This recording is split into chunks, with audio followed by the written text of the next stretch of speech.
Matthew 19:19. Love your neighbor as yourself. What absolutely pierces me about the commandment to love your neighbor as yourself is when you truly stop and ask, what does that actually mean? Because most of us think we already know. We think it means be nice, don't gossip, do not be rude, do not fight, do not mistreat people.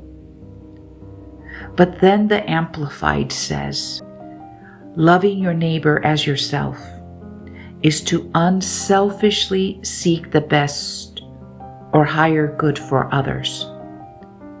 And suddenly the commandment becomes terrifying, because now it is no longer merely about what you avoid doing. Now it exposes the condition of your heart. Do I unselfishly seek the best for others? Do I genuinely desire their good? Do I sincerely want them to prosper? Do I want peace for them, mercy for them, blessing for them, salvation for them, restoration for them? Even the people who irritate me, even the people I secretly resent, even the people I judge, even the people who offended me, the people I disagree with politically, public figures I criticize, even difficult co-workers or people I barely know. And when I truly examine myself under that light, I realize the answer is no, not consistently. And that realization frightens me, because you can spend hours in prayer, you can fast, read the Word of God, avoid worldly entertainment, avoid gossip. You can try not to judge.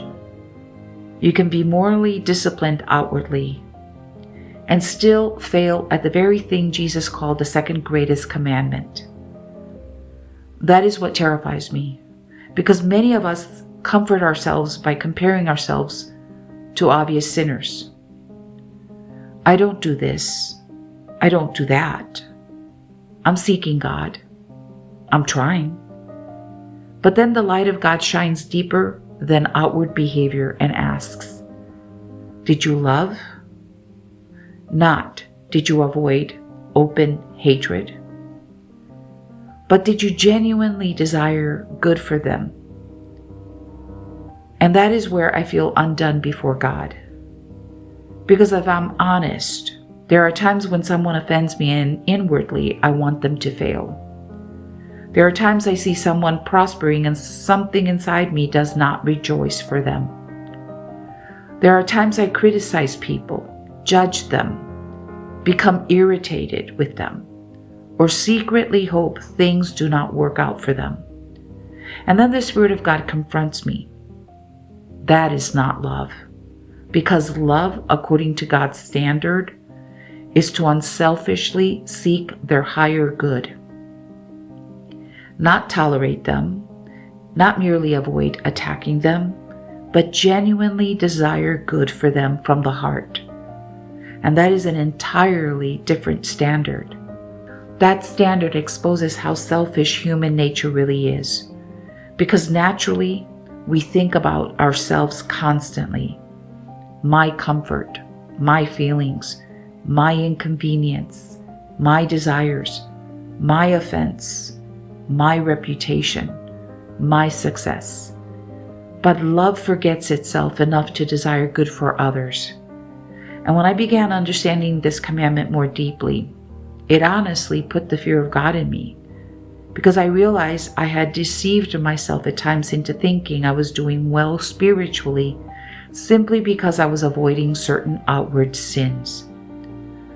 But the Lord was looking deeper, much deeper.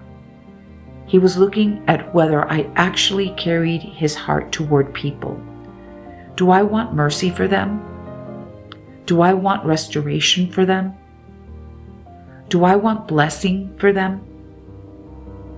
Do I pray for their good?